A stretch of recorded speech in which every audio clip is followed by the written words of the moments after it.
मैं जानवरों से बहुत प्यार भी करता हूँ जी और मैं सोचता हूँ कि हम लोग जानवरों के लिए फैक्ट्री फार्मिंग जिसे बोलते हैं जी जानवरों को खिलाते फिर जानवरों को मारते खाने के लिए क्योंकि प्रोटीन वहां से मिलता है। लेकिन जानवर को प्रोटीन कहाँ से मिलता है? तो ये भाई आप लोगों से रिक्वेस्ट है हाथ जोड़ के, अगर आप किसी जानवर का कुछ भला नहीं कर सकते, उनको कुछ खिलाने पिलाने को नहीं दे सकते हैं, तो कम से कम ये सब ना करें। वो बेजुबान है और बद्दुआ बहुत असरदार होती है उनकी। আসসালামু আলাইকুম দর্শক, কাপিল শর্মা এবং জন আব্রাহামের এই ভিডিও ফুটেজটি আপনার সাথে শেয়ার করব, যেখানে তারা পশু প্রেম সম্পর্কে কথা বলেছে। তবে তার আগে আমি একটা কথা বলতে চাই যে যখনই মুসলমানরা গরু জবাই করে খায় তখন পশু হত্যার প্রশ্ন আসে যে মুসলমানরা পশু হত্যা করছে, অথচ সেই পরিস্থিতিতে গোটা ভারতবর্ষ জুড়ে ছাগল, ভেড়া, মুরগি, আপনার পোলট্রি অনেক কিছু জবাই করে খাওয়া হয়। তখন কিন্তু তাদের পশু প্রেমের প্রশ্ন কোথায় যেন হারিয়ে যায়। সঙ্গে সঙ্গে আমরা জানি যে বর্তমান বিজ্ঞান বলছে যে মাঠের যে ফসল, যে শাকসবজি, তার মধ্যেও কিন্তু প্রাণ আছে। যখন মাঠের ফসল এবং শাকসবজিকে কেটে কেটে খায় তখন কিন্তু প্রাণ হত্যার প্রশ্ন কোথায় যেন হারিয়ে যায়, তারা প্রাণ হত্যার প্রশ্ন কিন্তু ভুলে যায়। ডক্টর জাকির নাকি একবার প্রশ্ন করেছিল যে মুসলমানরা বকরা ঈদের সময় এতগুলো পশু প্রাণীর হত্যা করে, এটা কি ঠিক? তো দর্শক, পশু প্রেম আসলে কাকে বলে এবং ধর্ম অনুসারে পশুকে হত্যা করা বা পশু জবাই করে খাওয়া এটা ঠিক নাকি ভুল, আমরা সব বিষয়টি এই ভিডিওর মধ্যে থেকে জানতে পারবো। তো চলুন বেশি কথা না বাড়িয়ে আমরা সমস্ত ভিডিও ফুটেজগুলো দেখে নিই। मैं जानवरों से बहुत प्यार भी करता हूँ जी और मैं सोचता हूँ कि हम लोग जानवरों के लिए फैक्ट्री फार्मिंग जिसे बोलते हैं जी जानवरों को खिलाते फिर जानवरों को मारते खाने के लिए क्योंकि प्रोटीन वहां से मिलता है। लेकिन जानवर को प्रोटीन कहाँ से मिलता है? तो ये भाई आप लोगों से रिक्वेस्ट है हाथ जोड़ के, अगर आप किसी जानवर का कुछ भला नहीं कर सकते, उनको कुछ खिलाने पिलाने को नहीं दे सकते हैं, तो कम से कम ये सब ना करें। वो बेजुबान है और बद्दुआ नमस्कार बहुत सर, असरदार होती है। मेरा नाम अंकुर फडणीस है और मैं इंजीनियर हूँ। जैसा कि आपने कहा था अभी कि चिड़िया को भी इंटेंशनली मत मारो, जब तक उसकी ज़रूरत ना हो उसको मारने की तब तक उसको मत मारो। पर यहाँ हम देखते हैं कि लोग बाग सिर्फ अपने स्वाद को चेंज करने के लिए, अपनी ज़बान को एक अच्छा स्वाद देने के लिए नॉन वेजिटेरियन जो बेजुबान जानवर हैं उनका कत्ल करते हैं बड़ी बेरहमी से।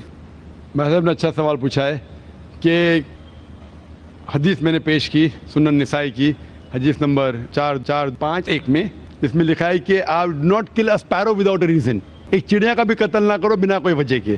भाई साहब का अच्छा सवाल है कि कुछ लोग अच्छे स्वाद के लिए, अच्छे टेस्ट के लिए, लजीज खाना बनाने के लिए जानवरों का, परिंदों का कत्ल करते, क्या सही है?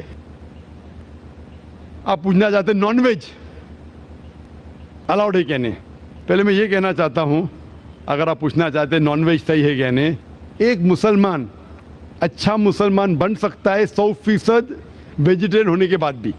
नॉनवेज खाना इस्लाम में फ़र्ज़ नहीं है, इस्लाम में गोश्त खाना फ़र्ज़ नहीं है। लेकिन क्योंकि कुरान में लिखा है सूरह माइदा में सूरा नंबर 5 आयत नंबर 1 में और सूरह नए सूरा नंबर 16 आयत नंबर 5 में कि अल्लाह ताला ने इजाज़त दी है, खुदा ने इजाज़त दी है, वो जानवर जो भेड़ बकरी है, cattle, you can have them for food. Allah ताला इजाज़त दी इसलिए हम खा सकते हैं। लेकिन अभी हम चेक करेंगे कि ये सही है क्या नहीं। आज साइंस ये कहता है कि कोई भी वेजिटेरियन फूड में एक इंसान को ज़रूरत है 20 to 23 अमाइनो एसिड्स जीने के लिए। उसमें से 8 एसेंशियल अमाइनो एसिड्स है जो अपने जिस्म में नहीं बनते, हमारे फूड में होना ज़रूरी है, हमारे खाने में होना ज़रूरी है। इसे कहते 8 एसेंशियल अमाइनो एसिड्स। आज की साइंस ये कहती कोई भी वेजिटेरियन फूड नहीं है, कोई भी भाजी पाला नहीं है जिसमें सारे 8 अमाइनो एसिड्स है।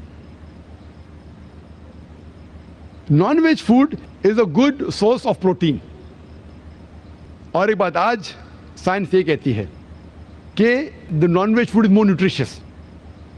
और आप देखेंगे कि जो भी जानवर है जो घास फूस खाते हैं, हर्बिवरस एनिमल, उनके दांत को आप देखेंगे, उनके दांत चपटे हैं, हर्बिवरस सेट ऑफ टीथ। सही? हाँ जी, हाँ जी, हाँ, एक बार ने कई बार बोला, कई बार बोला है और आज भी दोहरा रहा हूँ क्योंकि आपने सवाल पूछा है। अगर बराबर फॉलो होते थे तो जवाब जानते थे, लेकिन शायद आपने कुछ मेरी तकरीर सुने, कुछ नहीं सुने। मैं पूरा जवाब दूंगा इंशाल्लाह, फिर आप बात कर सकते हैं। जब आप देखेंगे कार्निवोरस एनिमल, जो जानवर है जो गोश्त खाते हैं, लायन, टाइगर, लेपर्ड, उनके पास नोकीली दांत है, कार्निवोरस सेट ऑफ टीथ। जब आप अपने आप को देखेंगे आईने में, इंसान अगर आईने में देखेगा कि इंसान के पास चपटे दांत भी है, नोकीले दांत भी है, हर्बिवोरस भी, कार्निवोरस है, we have omnivorous set of teeth. अगर खुदा चाहता कि हम सिर्फ घास खाए, और वेजिटेबल्स खाए, तो अल्लाह नौकरी दाद क्यों दिए? नॉनवेज खाने के लिए। आज साइंस ये कहती है कि जितने हर्बिवोरस एनिमल है, काउ, गोट, शीप, वो सिर्फ वेजिटेबल डाइजेस्ट कर सकते, फ्रेश डाइजेस्ट कर ही नहीं सकते।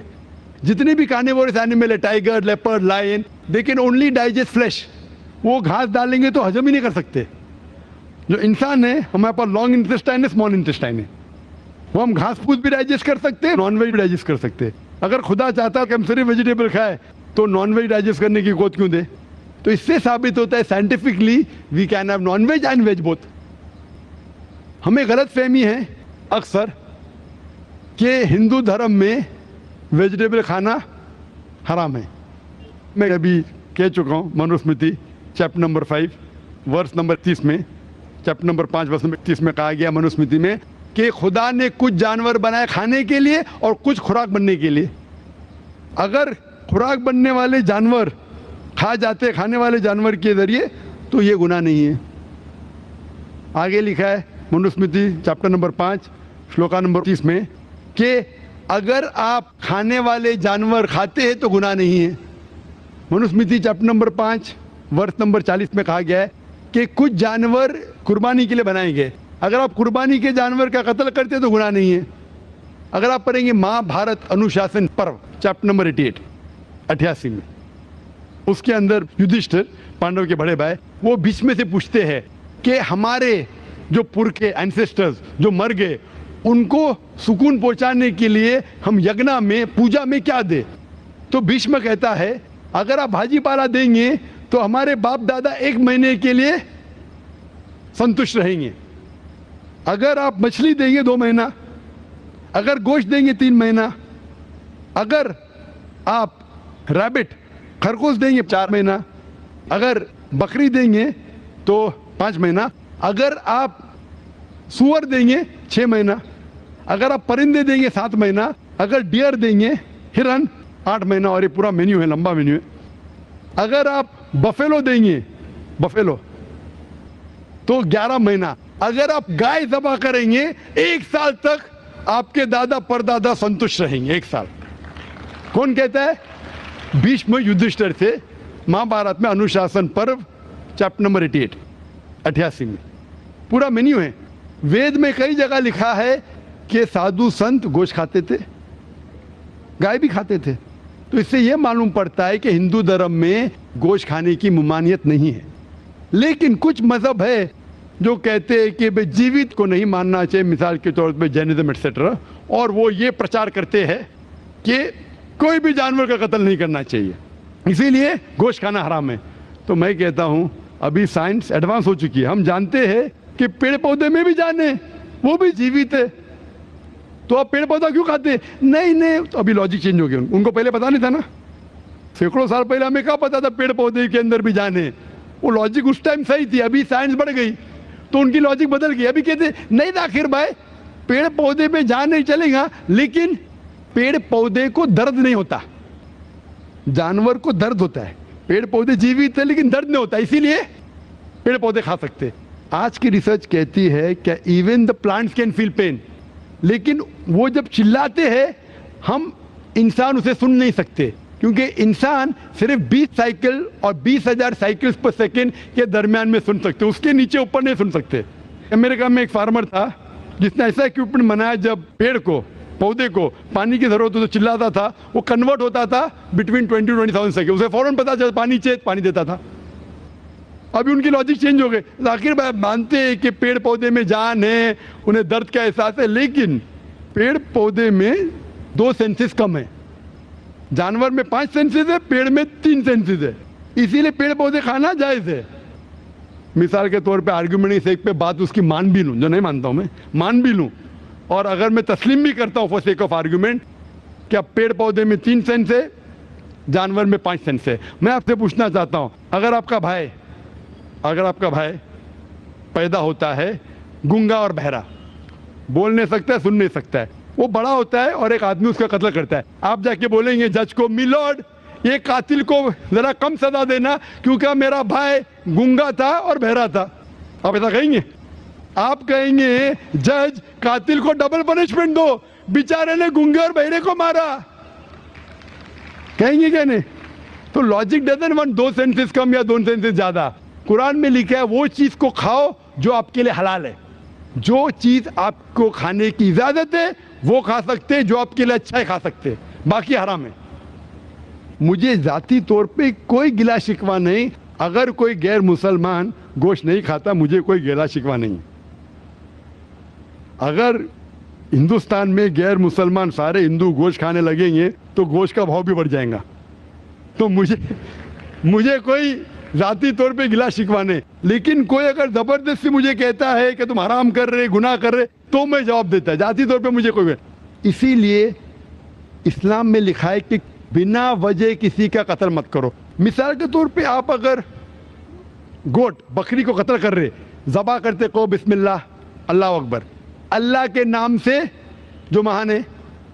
लेकिन अगर मैं शिकार के लिए शिकार करता हूँ, निशानेबाजी के लिए, तो जानवर का कत्ल करना हराम है। लेकिन मैं खाने के लिए कत्ल करता हूँ तो इजाज़त है। निशानेबाजी के लिए मैं परिंदे को, पिजन को, कबूतर को मारता हूँ, हराम है। आप समझ रहे ना, खाली अपने शौक को पूरा करने के लिए। लेकिन जबान को अच्छा रखने के लिए, जीने के लिए, कुछ भी चलेगा, जीने के लिए जायज़ है। चाहे पेड़ पौधा, अगर आप कहेंगे कोई भी जीवित चीज को नहीं मानना चाहे, मैं आपके साथ हूं, लेकिन ये मुमकिन ही नहीं है। खाना छोड़ो, सांस लेना मुमकिन नहीं। मैंने कहा ना पहले, आप सांस खाना तो छोड़िए, आप खड़े नहीं रह सकते 10 मिनट तक के बिना कोई जीवित चीज को मार के। तो इस्लाम एक लॉजिकल मजहब है। ये सब चीजें जो आपकी दलील है ना, 200 साल पहले हो सकता है कि कोई वजन कैरी करते, आज साइंस आगे बढ़ चुका है। उस टाइम के लिए सही था, शायद आपकी कोई बात मान लेता था। आज साइंस एडवांस हो चुका और इस्लाम जो है पहले के लिए, अभी के लिए, ता क़यामत तक है। इसीलिए इस्लाम में अपने हाथ को खाली निशानेबाजी के लिए नहीं, लेकिन खाने के लिए किसी का कत्ल करते, जो खाने की चीज़ की इजाज़त है तो ये आपके लिए हलाल है, चाहे पेड़ पौधा हो, चाहे बकरी हो, चाहे कोई भी खाना हो।